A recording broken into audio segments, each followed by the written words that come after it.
There is a doctor who spent 11 years in school, a lawyer who graduated at the top of her class, an engineer who can solve problems most people can't even understand, and all three of them are broke.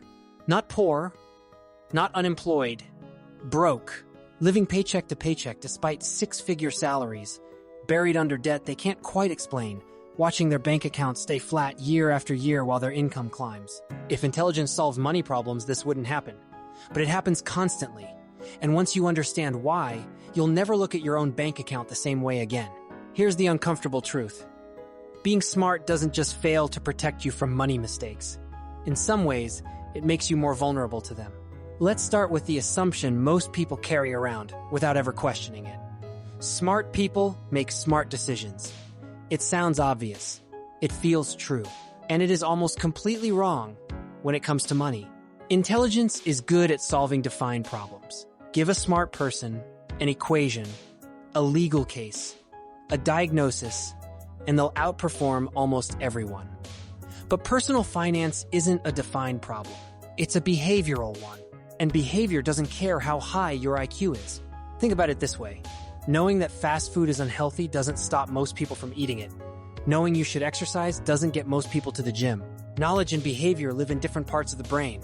And money works exactly the same way. A person can understand compound interest perfectly and still swipe a credit card for something they don't need because the decision isn't happening in the logical part of the mind. It's happening somewhere else entirely. So where is it happening? This is where things get interesting. Psychologists who study financial behavior have identified something called present bias. It's the tendency to overvalue rewards right now and undervalue consequences that are far away. And here's the twist. Smart people aren't immune to present bias. They're often better at justifying it. A high earner doesn't think, I'm being reckless. They think, I've earned this. They construct a reasonable sounding story around every purchase, every upgrade, every, I'll start saving next month. Their intelligence isn't stopping the impulsive decision, it's defending it. This is the first hidden mechanism. Call it rationalized spending. The smarter you are, the better you get at explaining to yourself why the expensive thing is actually a good decision. But there's something even bigger sitting underneath this. And it explains why so many high earners stay stuck no matter how much money passes through their hands.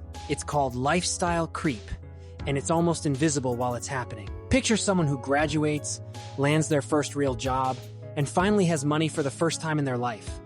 A slightly nicer apartment, a newer car, dinners out instead of cooking at home.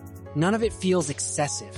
Each choice, on its own, seems reasonable for someone earning what they now earn. Then they get a raise, and the lifestyle expands again. A bigger apartment, a better car, more frequent trips. Still reasonable, still justified, still tied to their income. Here's the problem. Their savings rate never actually grows.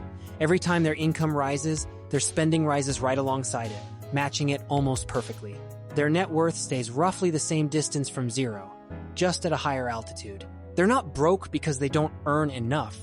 They're broke because their spending is always exactly one step ahead of their income, no matter how high that income climbs. This is why you'll meet people earning triple what their parents ever made, who still feel just as financially stressed as their parents did. The number changed.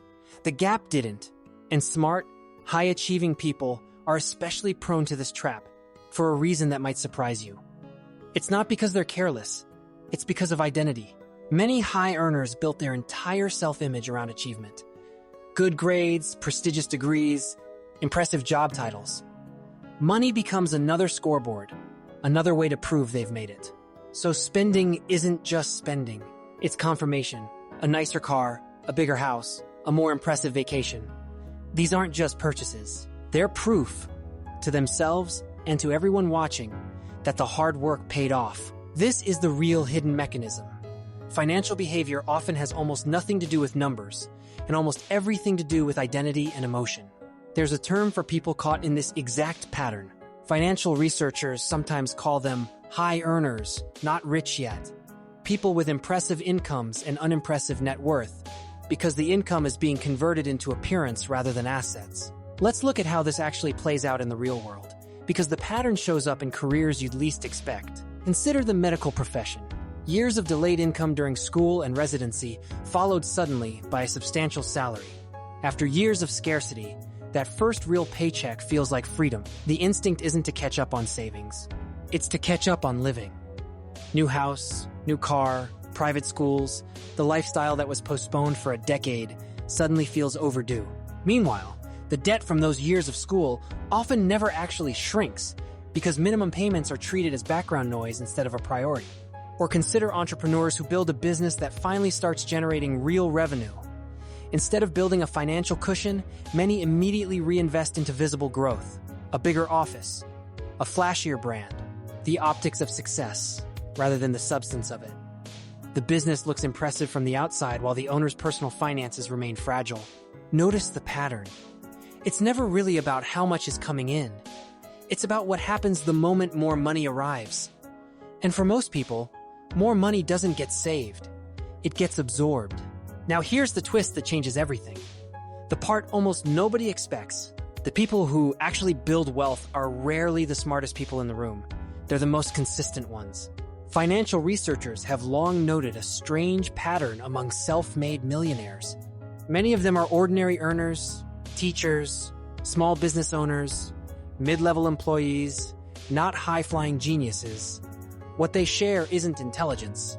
It's behavior. They live below their means as a permanent habit, not a temporary sacrifice. They automate their savings so the decision to save is made once, not renegotiated every single month. And critically, they never let their identity get entangled with their spending. That last part is the real unlock. Wealth isn't built by people who are better at math. It's built by people who've separated their self-worth from their net worth and their net worth from their visible lifestyle. This is deeply counterintuitive, and it's exactly why so many intelligent people stay stuck. They keep trying to outthink a problem that was never intellectual to begin with. They read more books on investing, learn more about the stock market, understand interest rates better than most financial advisors, and none of it matters, because the leak isn't in their knowledge. It's in their behavior. So what actually breaks the pattern? It starts with something almost embarrassingly simple, making saving automatic and invisible, so it happens before spending decisions are even made, rather than relying on willpower after the paycheck lands. It continues with separating identity from lifestyle, learning to feel secure in progress that no one else can see. And it requires accepting that financial peace doesn't come from earning more. It comes from the gap between what you earn and what you keep, a gap that intelligence alone will never widen. Here's the final insight, the one worth remembering long after this video ends. Money problems are rarely about money.